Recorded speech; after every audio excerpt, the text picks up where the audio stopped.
I'll just share with all of you my personal experiences, which over the years I have seen, and which basically impacts the way our country is heading in the future.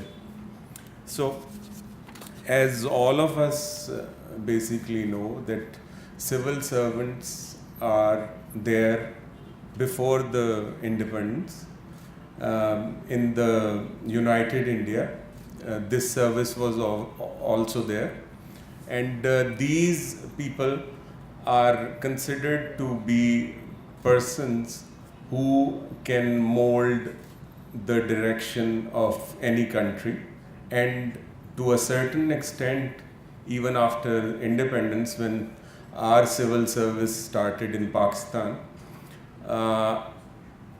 if you look at the history during Ayub Khan's dawr, the country was being handled by bureaucrats, and we were progressing to the extent that the countries which we now call the Asian tigers, they would come to Pakistan to have a sitting with our bureaucrats about their planning and the way they are handling Pakistan, and they use that method to progress in the world.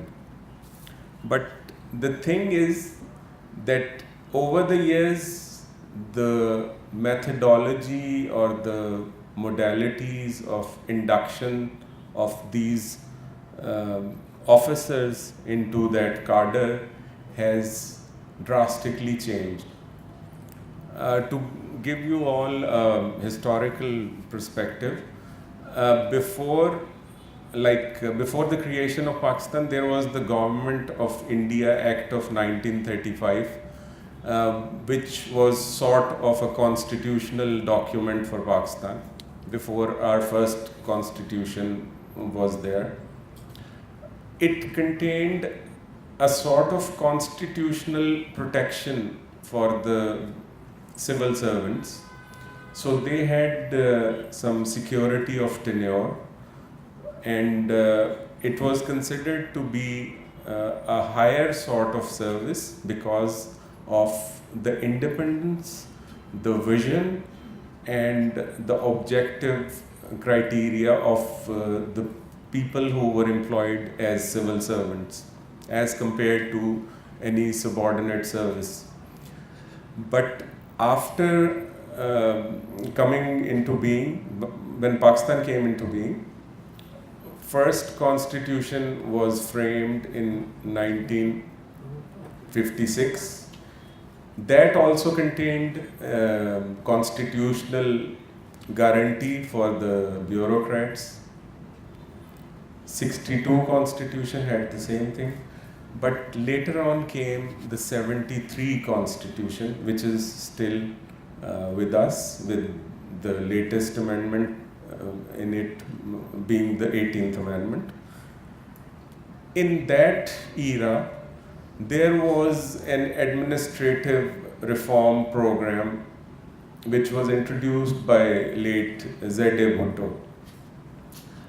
Since the reform program of the 70s, instead of there being any change in the quality of the officers or the way they are handling matters, it's a very sorry state of affairs that our civil service has deteriorated over the years. So that's why, earlier, Dr. Waqar was giving you an example which also reflects what is the present state of affairs in the ministries. That in the Ministry of Finance, there are 3 different departments and they don't have any coordination between themselves. Like we see in our daily life, one day you see somebody has come to carpet the road. The next day, the sui gas people come and they dig the road and they put the pipeline over there. There is no coordination in between the departments. So the need of the time is that we should have such civil servants who have vision, who have independence, and who can do something constructive so that our country could progress the way the people aspire. For that, we would need something of the sort that now, as you must have known, that all civil servants, they come through competitive exam. There is a commission made and they are selected after appearing in written exam and giving interviews. And then when they join the service, they are put on probation for a period of almost a year. But once that probation period is completed, then that civil servant, and that I am telling you out of my personal experience in the courts, it becomes so hard if there is a person who is incompetent and he survives the first year of probation and becomes a permanent civil servant. You cannot send him back home even if you try to drag him in courts. So it's that sort of a culture which, because of which we have to see incompetent people who everyone would tell you that I can't even understand how he was recruited, goes to the helm of the affairs, and because of simple flux of time and on the basis of his seniority, he can head a department and you can do nothing about that.